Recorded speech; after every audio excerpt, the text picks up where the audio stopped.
Dracula, 1931. The Spanish edition.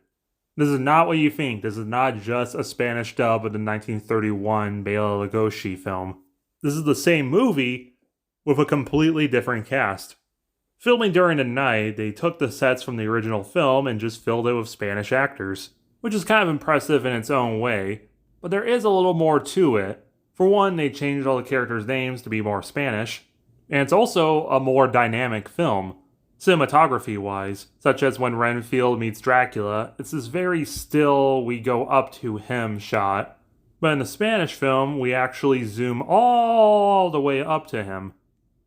But it doesn't just stop there, because there's even some more extended and deleted scenes from the original, like an actual zoom in on Lucy's bite marks, and it explains they staked her off screen, instead of she just disappears. Dracula even turns into mist in this one, which he didn't do in the original. Or that weird scene when Renfield's crawling all over the maid and you think that he's going to do something bad to her, but he doesn't.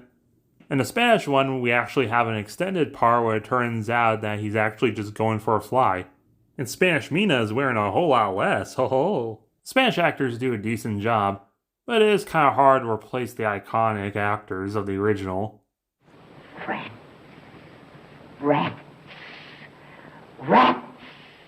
Pablo Alvaro Rubio is our Renfield, and he's like actually insane, yo. Carlos Valeritas is our Dracula. It's hard to compete with Bela Lugosi, but Carlos does do a good job. Aren't you drinking? I never drink. Why? Yo nunca bebo. He makes the role his own, even if he does do a little silly, crazy face. Bonus fun fact, one of the only two people that are in both films is this extra in the carriage, played by Carla Lamont, relative to Carl and Carla Lamont. She's one of the longest working actresses ever, even though most of her roles is just background characters, and she's taken a massive break between them.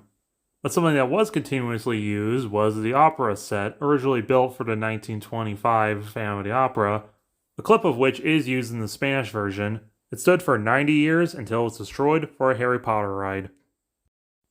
Overall, in many ways it is superior to the Lugosi film, but will never be as recognized. Kinda makes me wish that Lugosi was in this film. And it is fun seeing an alternate version of such a classic. Because of the better camera work, 8 out of 10.